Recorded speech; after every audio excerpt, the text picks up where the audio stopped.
আর আমি আল্লাহ আমার কুদরতি দিলে মানে না রে বান্দা। এত মহব্বত করি, এত ভালোবাসা দিয়া তোরে বানাইলাম, আমি তোরে জাহান্নামে কেমনে পোড়াবো? আমি আল্লাহর কুদরতি দিলে কি একটু মায়া লাগবে না? তাই তো আমি দুনিয়ায় তোমাকে হাজারো উসিলা দিলাম, হাজারো ধরনের বাহানা দিলাম, তুমি কোনো না কোনো উসিলা ধরিয়া দুনিয়া থেকে আসো না কেন? তুমি দেখবে সেই উসিলার মাধ্যম দিয়ে আমি আল্লাহ তোমাকে বাঁচাইয়া দিতে পারবো।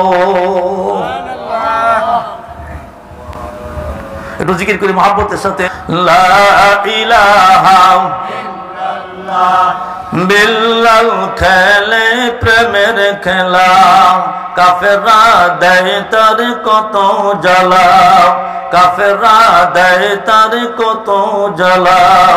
জিবরাইল আমিন ডেকে বলে খুলে দে বিলালের পায়ের তালা, লা ইলাহা ইল্লাল্লাহ লা ইলাহা ইল্লাল্লাহ লা ইলাহা ইল্লাল্লাহ লা ইলাহা ইল্লাল্লাহ।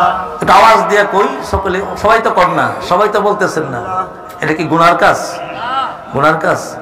লা ইলাহা ইল্লাল্লাহ একটা খাদ্য, এটা একটা খাবার। বলেন তো কিসের খাবার? কিসের খাবার? এই দেহের দেহের দেহের না, দেখেন না, দেখেন না, দেখেন না। দেহের খাবার তো খাইলাম, যে মাছ, গোস্ত, লাউ, কুমড়া, ভাত, তরু তরকারি, এগুলো দেহের খাবার হলো গুরু, ঠিক না ভাই? ঠিক। এই লা ইলাহা ইল্লাল্লাহ কিসের খাবার?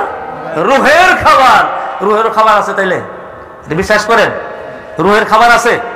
আচ্ছা, রুহের খাবার আছে এই কথাটা কারা কারা মানে বিশ্বাস করে দেখি তো? আল্লাহু আকবার, হায় হায়, আলহামদুলিল্লাহ, আলহামদুলিল্লাহ, আলহামদুলিল্লাহ। তো রুহের খাবার আছে, তাইলে সহজ হয়ে গেল আমার একটা পয়েন্ট আপনাদের কাছে।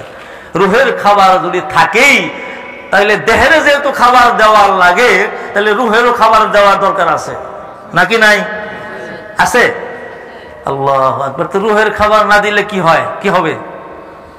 এই তো খালি গুনাহগার না তো, খালি গুনাহগার না তো, রুহের খাবার না দিতে পারলে।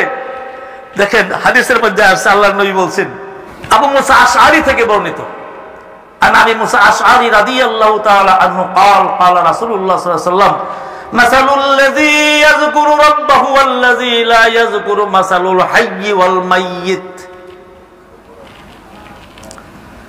আল্লাহর নবী সাল্লাল্লাহু আলাইহি ওয়াসাল্লাম তিনি ইরশাদ করেন, যারা রুহের খাদ্য দেয়, রুহের খোরাক দেয় জিকিরের দ্বারা, এই মানুষ, আর যারা রুহের খাদ্য দেয় না, রুহের খোরাক দেয় না, জিকির করে না, এই দুই মানুষের মধ্যে পার্থক্য হইল একজন জীবিত, একজন মৃত। একজন জীবিত আর একজন মৃত। কথাটা কি বুঝাইতে পারলাম নি? কে জীবিত আর কে মৃত? যে রুহের খাবার দেয় রীতিমতো, তার রুহটা হইল কি? জীবিত। আর যে রুহের খাদ্য দেয় না, তার রুহটা হইল মৃত। এবার বলুন, জীবিত গাছে ফল ধরে না শুকনা মরা গাছে ফল ধরে? এখন আপনারা, আমরা, আমাদের দেশের কিছু মানুষ তারা মরা গাছেই ফল ফলাইতে চায়। কি কর? মরা গাছে কি ফল ফলাইবার চায়? মরা গাছে ফল ধরে? মরা গাছ আগে, মরা গাছকে আগে জেতা বানাও, মরা গাছকে আগে সজীব বানাও, মরা গাছকে আগে কি পুনর্জীবন দান করো, তারপরে ফল খাওয়ার চেষ্টা করো। ঠিক না বে? ঠিক। এটা আমার কথা না, এটাও তো নবীজি বলেছেন, এটাও তো নবীজি বলেছেন। এটা কি দেহের খোরাকের কথা বলছে এখানে? হাদিসে কি দেহের দেহের দেহের দেহের দৈহিক খোরাকের কথা বলছেন? না না, এটা কি রুহের খোরাক। কিসের খোরাক? রুহের খোরাক। তো এক শ্রেণীর লোকেরা বিশ্বাসই করতে চায় না। আরে বাবা রে, কত ভদ্র লোক তারা! রুহের খোরাক। স্বাস্থ্য যদি ভালো থাকে, পকেটের টাকা থাকে, দুনিয়াবি শিক্ষায় শিক্ষিত থাকে, তাদের দেহের খোরাক হলেই চলে, রুহের খোরাক দরকার নাই। কি কর? হ্যাঁ চলবে, দুনিয়াবি ভাবে চলবে, কিন্তু বন্ধুরা আমার, আখিরাতের বিষয়টা বিপদগ্রস্ত হওয়ার 16 আনা সম্ভাবনা। ঠিক না রে? ঠিক। আর আখিরাতের যতগুলো বিজয় আপনার জীবনে আনবেন, আখিরাতের যতগুলো বিজয় আপনার নিতে হবে, আখিরাতের সফলতা অর্জন করতে হবে, শুধু দেহের দিয়া না রূহ দিয়া? আত্মা দিয়া, রূহ দিয়া। ঠিক না বে? ঠিক। কথা কি বুঝাই? পরকালের যতগুলো সফলতা আপনার আমার জীবনে আনতে হবে, শুধু দেহ পাললে হবে না, রুহটাকেও পালতে হবে। পালার জন্য বলা হয়েছে, আমি বলি না, কোরআন শরীফ কয় ওয়াকাদ খাবা মান দাসাহা। তো আল্লাহ পাক বলেন, যারা তার আত্মাটাকে মাটি চাপা দিয়েছে, আত্মাটাকে নানান গুনার পর্দা দিয়া, নানান ধরনের অপরাধ প্রবণতার ঢাকনা দিয়া যারা আত্মাটাকে মাটি চাপা দিয়ে রেখেছে, এই মানুষগুলোই পরকালে ক্ষতিগ্রস্ত। নাউযুবিল্লাহ, আরো জোরে কন্যা নাউযুবিল্লাহ। এই মানুষগুলো পরকালে ক্ষতিগ্রস্ত, কিন্তু দুনিয়াতে তারা দেখা যায় বিশাল বেটা, বিশাল বাহাদুর, বিশাল ক্ষমতাধর হতে পারে, অসুবিধা নাই। কারণ রুহুটা মুর্দা হলে, রুহুটা কলবটা মুর্দা হলে তাতে আপনার শরীর শুকায় যাইতো না। শরীর কি আপনি চিকন হয়ে যাবেন তা না, আপনি গরিব হয়ে যাবেন তা না, দুনিয়াবি চেহারা স্বাস্থ্য সব ঠিক থাকতে পারে, কিন্তু রুহুটা যদি আপনার দুর্বল হয়, রুগ্ন হয়, কি অসুস্থ হয়ে যায়, আপনার পরকালের ফসল, পরকালের কল্যাণ আপনার দ্বারায় হবে না। কি হবে?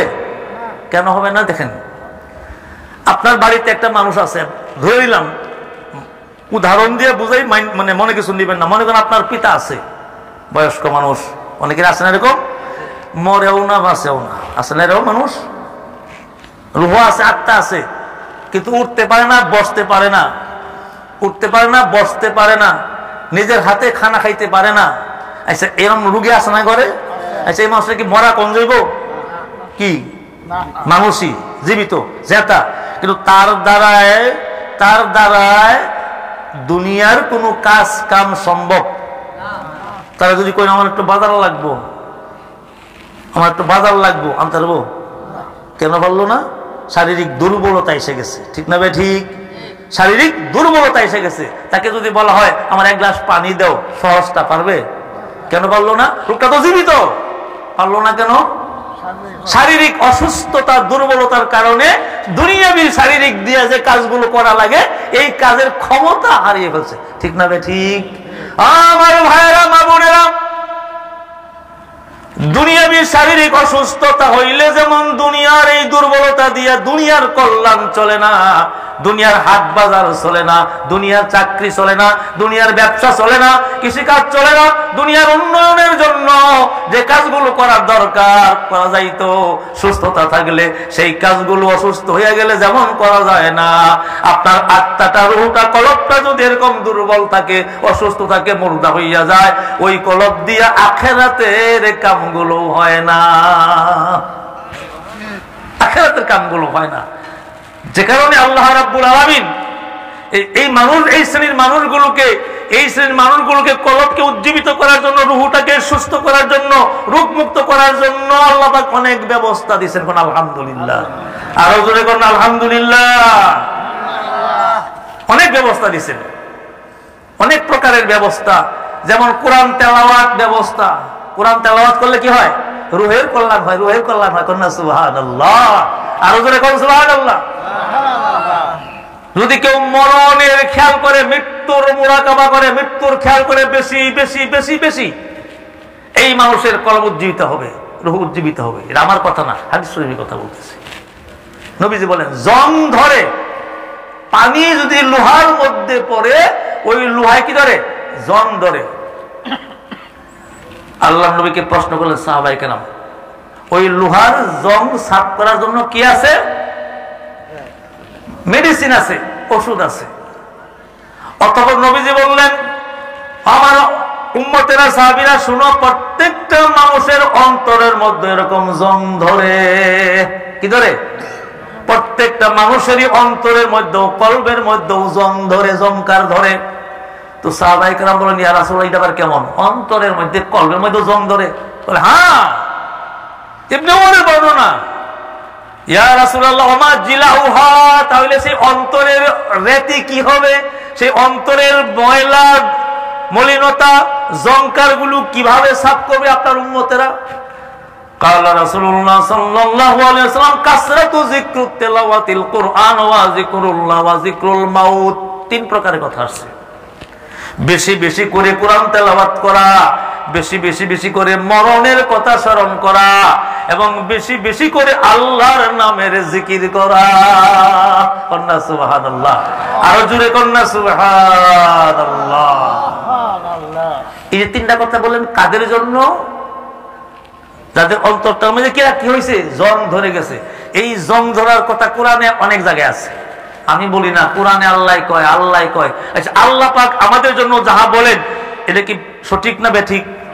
সঠিক না বেঠিক? কাল্লা বাল রানা আলা কুলুবিহিম মা কানু ইয়াকসিবুন। আল্লাহ পাক ইরশাদ করেন যে তোমাদের কৃতকর্মের কারণে, তোমাদের অন্যায় অপরাধের কারণে তোমাদের কলব নামক জায়গায় জং ধরে, জং ধরে, জং পড়ছে। আচ্ছা, কে বলছেন? বলেন কে বলছেন? আল্লাহ পাক নিজে বলছেন। তো যে আল্লাহ পাক আপনাকে আমাকে বানাইছেন, যে আল্লাহ পাক আপনাকে আমাকে এত আদর করে, এত স্নেহ করে, এত ভালোবাসা দিয়ে বানাইছেন, নারী পুরুষ, এই মানুষের অন্তরে কিভাবে জং পড়বে, কোন গুনাহ করলে জং পড়ে, এটা ওই আল্লাহ পাক যতটুকু ভালো জানে। মানুষ কি তার সাথে ভালো জানে? কি কম? ওই আল্লাহ পাক ভালো জানেন, তিনি সৃষ্টি করছেন, তিনি ভালো জানেন। ওই আল্লাহ পাক বলছেন গুনার দ্বারায়, গুনার দ্বারায়, পাপের দ্বারায়, তোমার দ্বারায় যে মুখের গুনাহ হয়, হাতের গুনাহ হয়, জবানের গুনাহ হয়, চোখের গুনাহ হয়, পায়ের দ্বারা গুনাহ হয়, বিভিন্ন প্রকারের গুনাহ যে হয়, ছোট হোক আর বড় হোক, ওই গুনাহগুলো তোমার কলবের জন্য একটা জং মরিচা। এই পর্দা থাকা অবস্থায় আপনার ভিতরে হেদায়েতের নূর আসবে না। এই পর্দা থাকা অবস্থায় একটা মানুষের হেদায়েতের নূর আসতে পারে না, কিন্তু দুনিয়াবি শিক্ষা অর্জন করতে পারবে, দুনিয়াবি কিতাবি শিক্ষা অর্জন করতে, যোগ্যতা অর্জন করতে পারবে।